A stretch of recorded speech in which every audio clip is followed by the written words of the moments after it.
This is Henry Simon, bringing you another story from my files here at the Missing Persons Bureau.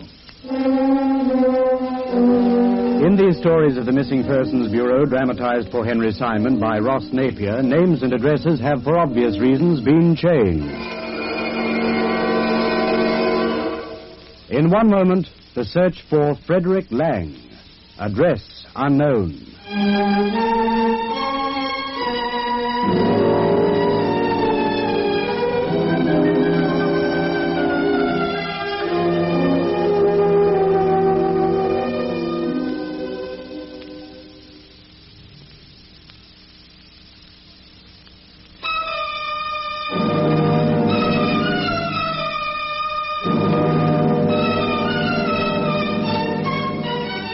And here again is Henry Simon.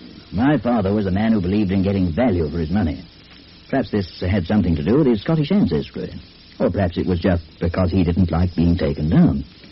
However, whatever the reason might have been, its effect was very keenly felt by every single member of his family, including myself. There was the question, for example, of my schooling. No expense was spared. I was sent to the very best schools and given what was generally regarded as being the very best education which money could buy. In return for this, of course, I had to work, and work very hard, in order to justify the investment, so to speak. At the end of every term, when I was back home on holidays, Father made a practice of looking at my books, in order to ascertain for himself just how well I was progressing. If he was satisfied, then he'd say nothing. If not, I was in trouble. Now, I expect you're asking yourselves where all this is going to lead. Well, the answer is that the story which I'm about to relate concerns a certain schoolboy who underwent a similar reckoning with his father at the end of every school term. In this case, the father was an eminent geophysicist named Harold Swanson, and the boy was his youngest son, Anthony. You wanted to see me, Father? Yes, my boy. You and I are due for a little chat. Sit down. I've just been checking through your books. A prominent feature of which appears to be a serious mathematical decline. I got a pass in the exam. You call 51% a pass? Albright Harris only got 20. I'm not concerned with Albright Harris. No, Father. Grammar. Fair only? Oh, did you read my thesis on scientific progress? I did, very thoroughly. In particular, the section dealing with relativity. As a matter of fact, it's about that I want to speak to you. I thought you'd be pleased. Pleased is hardly the word I'd use. Shocked would be more to the point. Shocked. And more than a little bewildered. You didn't like it? No, it isn't a question of whether or not I liked it. It's a question of where you got hold of the data. And don't tell me you picked it up in any classroom or read it in any book, because you didn't. I don't understand it. It's just a sort of essay. Sort of essay, nothing. It's a scientific thesis that would do credit to Einstein himself. You did like it, then? Where did it come from, Tony? Oh, I know where. I just made it up. I see. Then perhaps you'd be good enough to explain to me the significance of this formula you've evolved. Significance? In relation to the conclusions you've drawn on atomic power. Oh, it's all written there. Yes, I can see that, but I want you to explain this theory verbally. Well, it's very involved. So involved, in fact, that you haven't the vaguest idea of what it's all about. And how could you be expected to? There wouldn't be more than a handful of scientists in this country today who've even ever heard of it.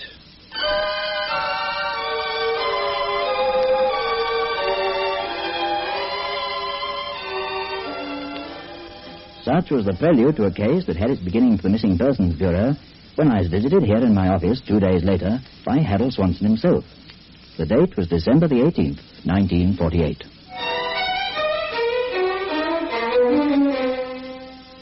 I tell you, Simon, I was completely staggered when I read this thing. Yes, I can well imagine. Tony's an exceptionally bright lad, but, well, as I said, it was by far the most brilliant and advanced thesis on relativity I've ever come across. That includes papers by both Abel Rubinstein and Karl Schwarz. So, quite obviously, the boy couldn't possibly have written it himself. Well, he hadn't so much as the vaguest notion of what it was about. The point was, however, he refused to divulge its source. For 3 solid hours I cajoled, I threatened, in an effort to force the truth from him, but to no avail. He persisted with this absurd story that he'd written it himself. Finally, I handed him over to his mother to see what she could do with him. And? Well, being the woman she is, she soon had him talking, which made me rather furious with myself for not having thought of the idea sooner. Quite. Yes. It appears he got it from the gardener. The gardener? At school. A fellow who called himself Lang. He answered an advertisement. It was taken on there about 12 months ago as a sort of general factotum about the place. Tending the gardens and lawns was only part of his job, but he was known officially as the school gardener. Yes, go on. Well, it seems he and Tony got very friendly. And to cut a long story short, spent quite a bit of time together. Out of school hours, of course. Usually at Lang's cottage. Apparently it became quite a thing for Tony to visit him there every evening after prep. He was actually living in the school grounds? What? Yes. To begin with, the big attraction for the boy was the fellow's library. Or perhaps I should say his collection of scientific books. From what I gather, he had hundreds of them. Everything from Archimedes to Einstein. Very peculiar hobby for a gardener. Yes, well, that's what Tony thought at first. But little by little he discovered there was a great deal more to Lang than met the eye. For instance, he spoke 5 languages fluently, excluding English, which he claimed was his native tongue. Claimed? Well, you see, Tony was never sure. He seemed to think he had a faint accent. But that, as it may. However, he was responsible for the thesis that Tony brought home. It was copied from some documents found in the back of one of his books. And found by Tony? Yes. He was delving about and they dropped on the floor at his feet. Did Lang know that he copied them? No. What about the original documents? Well, he put them back in the book. And then submitted the thesis to his physics master, eh? Who scorned it, ironically enough. But, of course, one couldn't expect a mere schoolmaster to recognize it was anything but the idle, if imaginative, scribbling of a 13-year-old. And so, in turn, it came to you. Yes. And had I been other than I am, of course, I'd undoubtedly have scorned it myself. But having been engaged in atomic research for the past 6 years, I realized its significance at once. All of which, of course, would account for your son's reticence about telling you the truth. Exactly. But it wasn't so much that he knew he'd done wrong in copying down the notes without Lang's permission. It was more that he was afraid Lang might have to suffer the consequences of his act. For one thing, the menial staff of the school is strictly forbidden to fraternize in any way with the pupils. And if it had become known that Lang was friendly with Tony, he'd have been dismissed on the spot. I see. So it was in order to protect Lang rather than himself. Unquestionably. But who could the fellow be? How could he have got hold of such data? Well, according to Tony, the documents were in his handwriting, so presumably he formulated it himself. Which would, of course, indicate that he's a physicist of some genius. Of great genius. Have you confronted him at all? That's just it. He's not there to confront. Oh? No. He turned in his job 8 days ago, on the last day of term. I checked with the headmaster. Unfortunately, that's all he could tell me, just that he'd gone. Without giving any sort of indication of where he was going or what his plans might be? Not so much as a hint. And you've come to me because you want him traced, is that it? In a nutshell. Why exactly? Well, I should have thought that was obvious. A man who possesses such knowledge could be of invaluable use not only to myself and my colleagues, but to the country as a whole. On the other hand, if the same knowledge was to be directed into alien channels, it could be extremely dangerous to us all. Under those circumstances, isn't this more a job for the security people? Well, technically speaking, yes, but my colleagues and I feel that a private inquiry might be more effective. Whoever this fellow is, we want him handled with kid gloves. I see. Have you got any clues at all as to his identity? Oh, not sure. It's been suggested he could be German. Oh? And as you know, or may not know, Hitler had a team of scientists engaged in atomic research right through the war. Yes. They were on the verge of perfecting the atom bomb when the end came. Indeed, they had perfected it. Fortunately for us, however, they were never in a position to utilize it. But the fact remains they were years ahead of either Britain or America in their research. So far ahead that we still haven't caught up with them. And this thesis bears the stamp of German brains. You say he had a slight accent. Tony said he had, yes. No one else appears to have noticed it. The headmaster was under the impression that he was a Welshman. How did he get the job exactly? Well, as I said, he answered an advertisement. Well, surely he must have been called on to produce references and so on. References mean very little. They can so easily be faked. Actually, he was taken on a month's trial.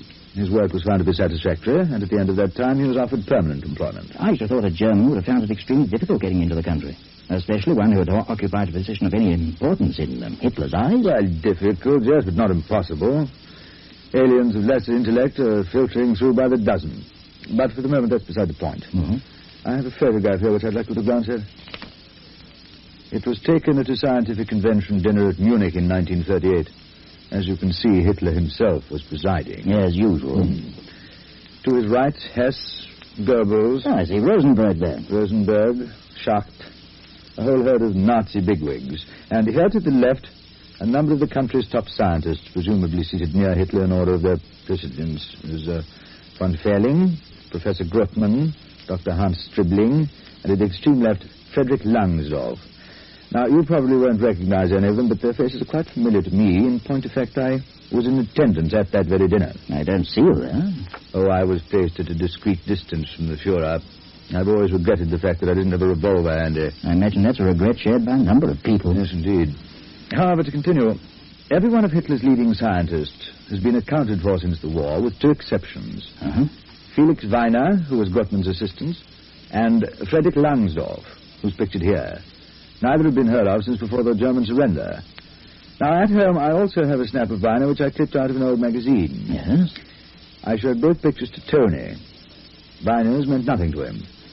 But when I showed him this one of the group, he immediately picked out Langsdorff. He couldn't be sure, of course, but he said there was a definite likeness there. A likeness to the gardener? Yes. In itself, it doesn't mean a great deal, but consider the two names. Frederick Lang, Frederick Langsdorff.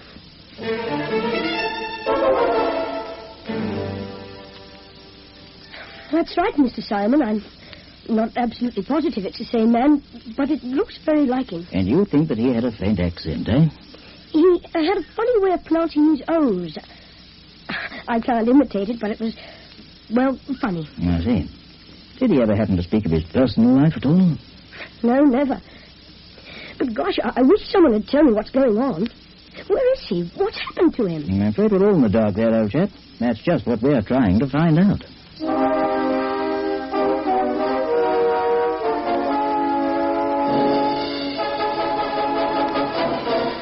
Henry Simon returns to continue this story in just a moment.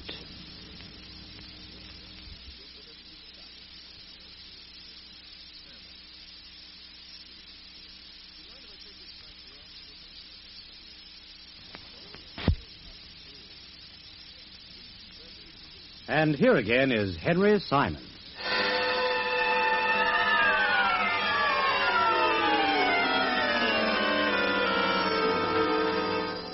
It was Swanson's idea that I should question his son to satisfy myself on a number of scores about which I was very dubious.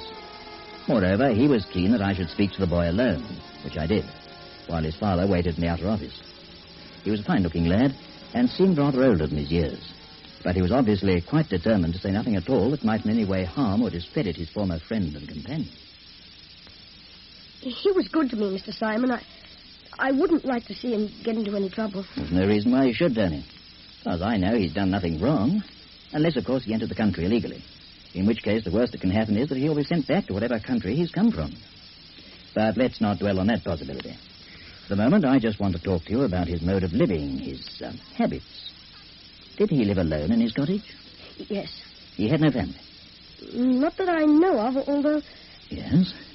I once asked him why he wasn't married. He said he used to have a wife, but she was killed in the war. Did he say where or how? No. I just supposed it was in air raid or something. Did he ever happen to mention his past life, where he'd come from? What he'd done for a living? No. Did he say what he did during the war? No. He wasn't in the army, though. Oh? He had a lot of scars on his neck. I thought they were bullet wounds. When I asked him, he said he'd never been shot at or held a gun in his life. Did he tell you how he came by them? He just laughed. He said he came by them honestly. What did they look like exactly? Well, sort of like deep cuts or gashes. Dueling scars, perhaps. Dueling scars? Before the war, dueling was very popular in certain parts of Europe. Not dueling as you read about it in books, but dueling as a sport. With swords? Of a special type, yes. Gosh. It was practiced quite a lot at the universities, even in some schools. I wish they practiced it here. Where in Europe? What country? Well, I believe a little was done in Sweden. But the home of dueling, of course, was Germany.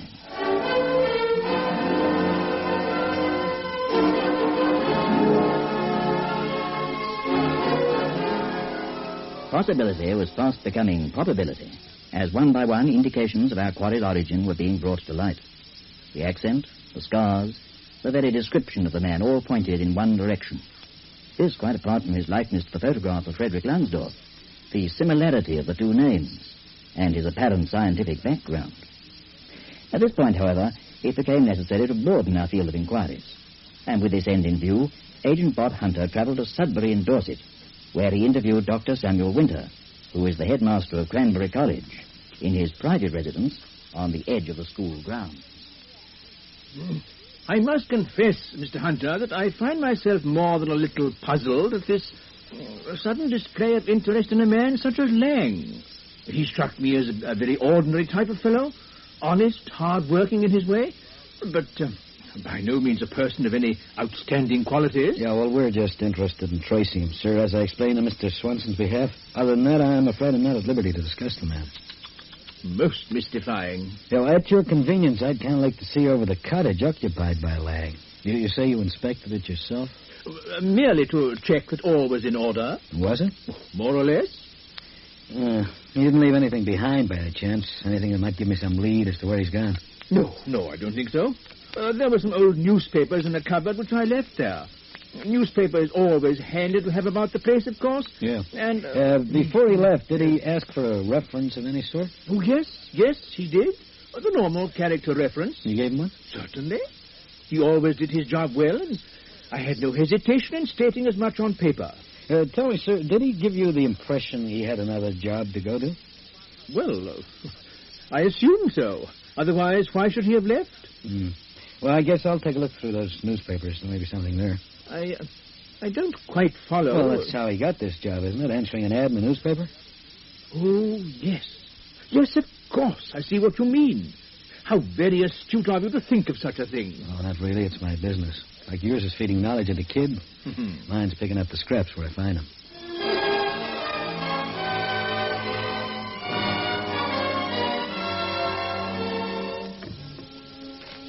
November 14th. Situation's vacant. Anything there? How are you making out? Oh, no luck so far. I finished this pile here. November 16th. 15th missing. No, here it is. I say, this is rather jolly. You chaps must lead a frightfully exciting lives. We have our dull moments. December the 8th. Hello. Hello, what have we here? Where? This page. A small section appears to have been cut out.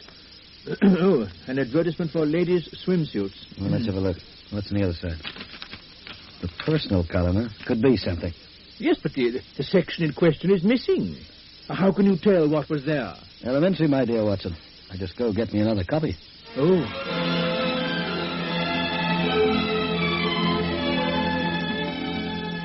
It was a simple enough job for Hunter to get hold of another copy of that same paper from the back dates department for newspaper office concerned.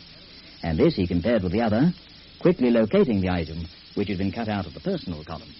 Listen to this, Chief. It's really deep stuff. The cock crows, the chicken has flown the coop. Be all your dreams happy dreams henceforth. Is that all? Wasn't that enough? Well, Chief, come on. You were with intelligence during the war. It should be right down your alley. Be all your dreams happy dreams henceforth. Yeah. It looks to me as if it could be a phone number. Uh-huh.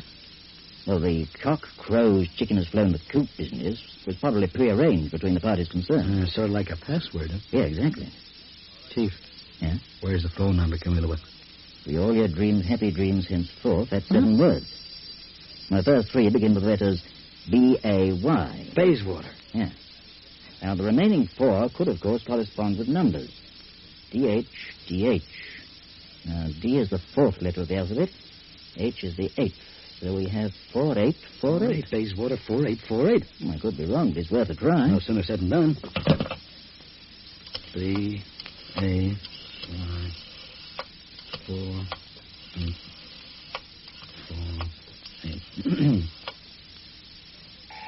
It's ringing anyway. Hello, telephone exchange here. We're having line trouble. Yours seems to be crossed with a Kensington number. That is Bayswater 4848, isn't it? That's correct. The address again? 40 Grogham Place. A block of flats, is it? Yes. Fine. We'll be sending a man around. The flat number? 5. Thank you. Chief, I think you hit the bullseye. Oh? Exactly. Oh, the guy I just spoke to didn't have what you'd call an accent, you know, but just his O's. Like young Tony said of Lang. Hard to imitate, but definitely off-key.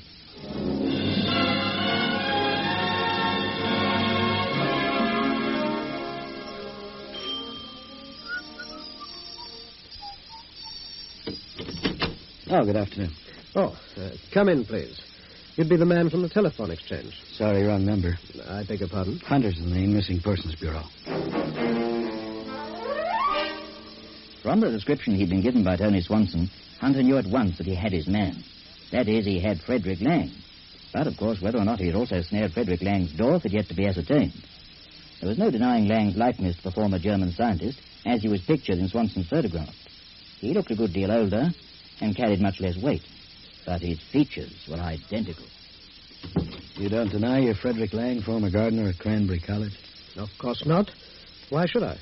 Maybe I can best answer that by showing you the photograph. You went under a different name then. I don't understand. Your real name is Langsdorff, isn't it? Frederick Langsdorff?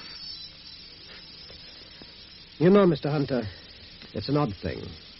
For almost 3 years, I've been in an agony of suspense, waiting for someone to throw that question at me. And now it's finally come. I'm almost glad it's over. Yes, I'm Frederick Langsdorff. If you don't mind, I'd be interested to know how you traced me here.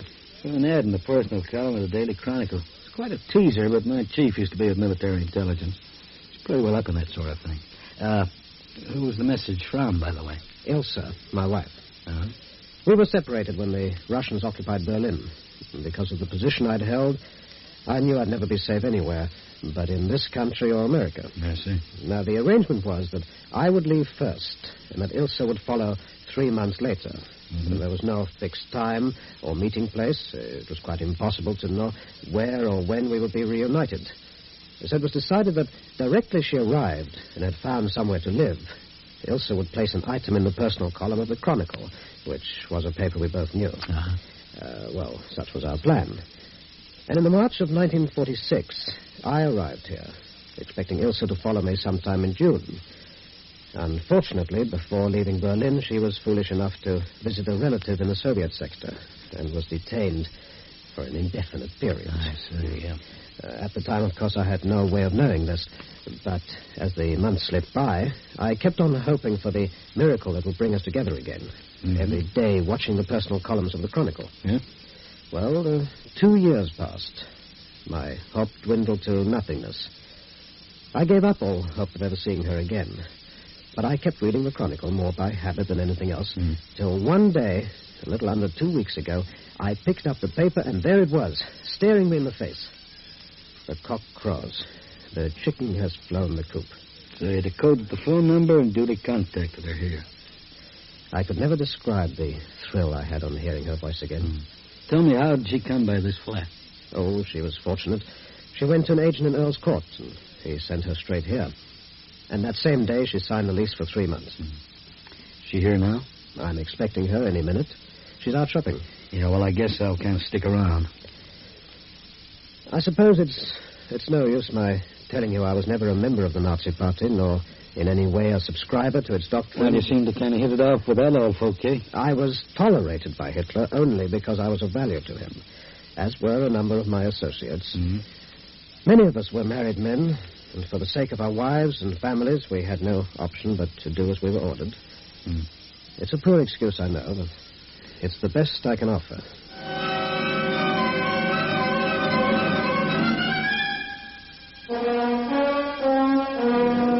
Henry Simon returns to conclude this story in just a moment. And here again is Henry Simon. Following Ilsa Langsdorff's arrival at the flat, Hunter immediately phoned our client, who lost no time at all in joining them. It was subsequently decided that the Langsdorff should voluntarily place themselves in the hands of the authorities, and that both Hunter and Swanson would stay out of the picture until such time as they were needed. Following an official investigation, Frederick and Ilsa Langsdorff were granted permission to remain in England, and Hitler's former scientist is now in the pay of the British government. Let us hope that such a liaison will prove beneficial, not only to the parties concerned, but to the whole of the free world. And now, this is Henry Simon, inviting you to meet me here again And for the present, bidding you au revoir.